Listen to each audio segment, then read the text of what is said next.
नमस्कार दोस्तों, paradise rabbit farming देख रहे सभी दर्शकों का स्वागत है। जैसा कि आप जानते ही हैं कि रैबिट फार्मिंग का चलन भारत में बहुत ही ज़्यादा चल रहा है। तो रैबिट फार्मिंग से जुड़ी हर प्रकार की जानकारी पाने के लिए हम बात करेंगे पैराडाइज रैबिट फार्मिंग के ओनर राजेश जी से। राजेश जी, आप हमें बताइए कि रैबिट फार्मिंग कब स्टार्ट हुआ था? भारत के अंदर रैबिट फार्मिंग सन 1978 के अंदर इसकी शुरुआत की थी भारत सरकार ने, जिसमें सबसे पहले अविकानगर राजस्थान और तमिलनाडु के अंदर रैबिट फार्मिंग की शुरुआत की गई थी सेंट्रल गवर्नमेंट की तरफ से, जो कि 4 ब्रीड बाहर से इंपोर्ट कराई गई थी, जिसका नाम था Soviet chinchilla, grey giant, New Zealand white, California. 2 breed India ने अपनी बनाई थी, जिसको बोलते हैं डच और ब्लैक। 7वीं ब्रीड है अंगोरा। अंगोरा जो ब्रीड है वो ओनली हिली एरिया के लिए है, वो प्लेन एरिया के लिए नहीं है।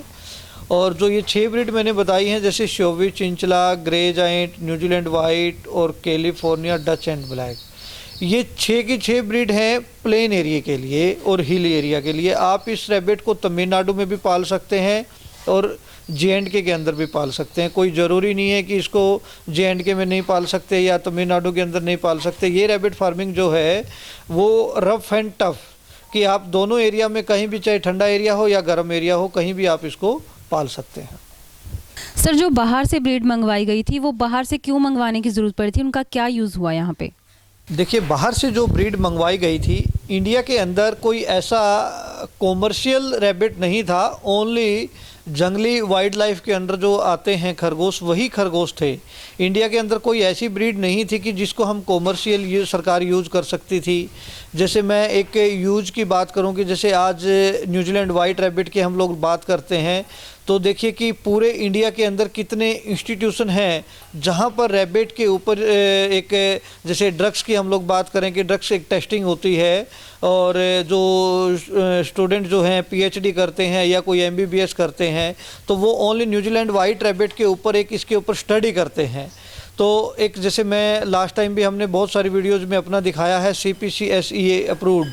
तो एक CPCSEA डिपार्टमेंट है मिनिस्ट्री का, जो कि दिल्ली के अंदर है, तो उससे एक रजिस्ट्रेशन हमें करवाना पड़ता है। तो उसके बिहाफ पे जाके हम लोग एक रैबिट को इसको सेल कर सकते हैं। जैसे कि न्यूजीलैंड वाइट की बात करें, इसके अलावा गिनी पिग्स की बात करें, माइस की बात करें, रैट की बात करें, तो इसके ऊपर क्या है, सभी के ऊपर स्टूडेंट एक स्टडी करता है, या एक वैक्सीन जो होती है कि वो स्टडी तो एक अलग चीज़ है, और वैक्सीन जो है वो एक अलग चीज़ है कि वैक्सीन के लिए इसको टेस्ट किया जाता है।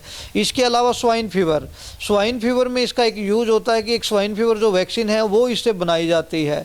ऐसे बहुत सारे इंजेक्शंस हैं, बहुत सारे मेडिसिन हैं जो रैबिट से बनाई जाती हैं। इसके अलावा मीट पर्पज़ के लिए, देखिए कि मैं पोल्ट्री की बात करूं या गोट की बात करूं, तो उसका जो मीट है उसके अंदर फैट बहुत ज़्यादा है। अगर हम रैबिट के मीट की जो बात करें, रैबिट के मीट के अंदर कैस्ट्रोल की मात्रा बिल्कुल 0% है, किसी प्रकार का इसके अंदर फैट नहीं है। एक टीबी पेशेंट की बात करें या हम अदर्स कुछ बुजुर्ग या महिलाओं की बात करें, तो ये अगर रैबिट मीट को इस्तेमाल करते हैं तो उसकी सेहत के लिए काफ़ी अच्छा माना गया है। और उस टाइम पर 1978 के अंदर ये चीज़ें नहीं थी हमारे पास, या हम जंगली रैबिट को लोग शिकार करने के लिए जाते थे तो वो डर डर के बेचारे शिकार करते थे। तो अब ये चीज़ मार्केट में आ गई है, तो ये चीज़ खुली बिकती है। तो इसलिए ये बाहर से सरकार का मंगवाने का, मतलब जहाँ तक हमने जजमेंट की है, यही एक वजह थी, कोई ऐसी बात नहीं।